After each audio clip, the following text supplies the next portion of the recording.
Hello friends, daily dictation के लिए हमारे चैनल को सब्सक्राइब करें, लाइक करें तथा अपने दोस्तों को हमारी वीडियो शेयर करें।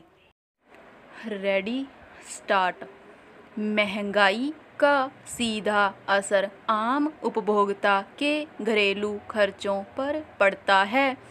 इसलिए यह हैरानी का विषय नहीं कि थोक और खुदरा महंगाई की बड़ी दरों के साथ ही उपभोक्ता व्यय के आंकड़े भी बढ़े हुए आए हैं। सरकार द्वारा जारी 2022-2023 की घरेलू खर्च रपट के मुताबिक देश के करीब आधे लोगों को 3 वक्त का भोजन नहीं मिल पाता। गांवों और शहरों में रहने वाले लोगों के बीच यह अंतर बहुत मामूली है।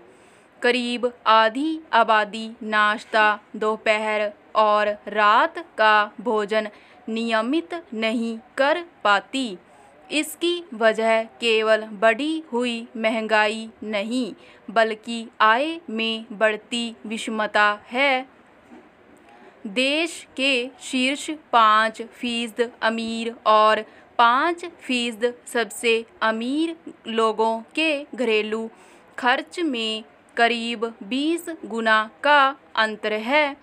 5% सबसे गरीब ग्रामीण लोगों का औसत घरेलू खर्च 1,373 रुपये और 5% शीर्ष शहरी अमीरों का घरेलू खर्च 20,824 रुपये है। इसे लेकर स्वाभाविक ही विपक्ष को सरकार पर निशाना साधने का मौका मिल गया है।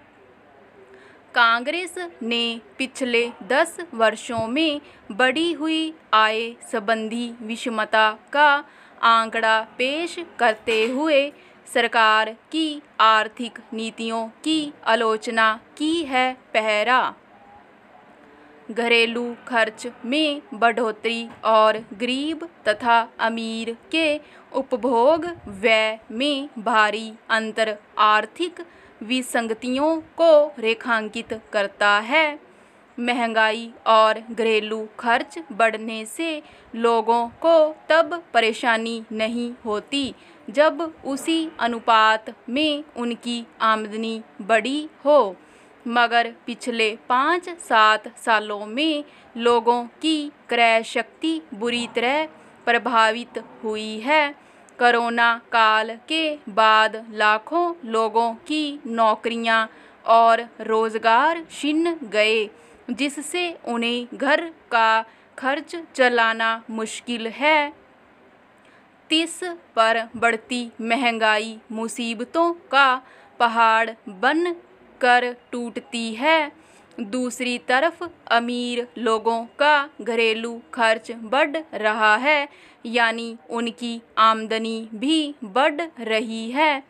इससे बाजार में भी विसंगतियां पैदा होती हैं।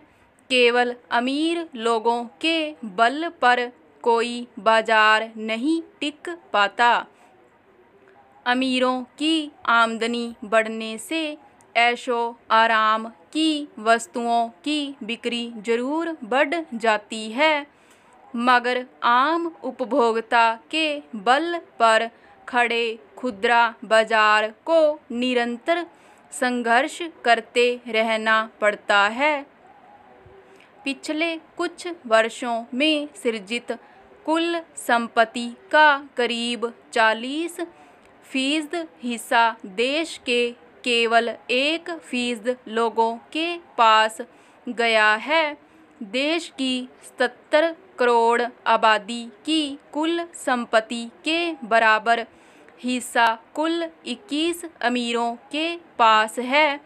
अर्थशास्त्रियों का कहना है कि अर्थव्यवस्था में बढ़ते एकाधिकार की वजह से महंगाई बढ़ रही है, मगर सरकार इस विसंगति को दूर करने को लेकर गंभीर नजर नहीं आती। पहला, विचित्र है कि एक तरफ तो देश को दुनिया की सबसे तेजी से बढ़ती अर्थव्यवस्था के रूप में रेखांकित किया जाता है, कुछ वर्षों में देश के दुनिया की तीसरी सबसे बड़ी अर्थव्यवस्था बन जाने का दावा किया जा रहा है।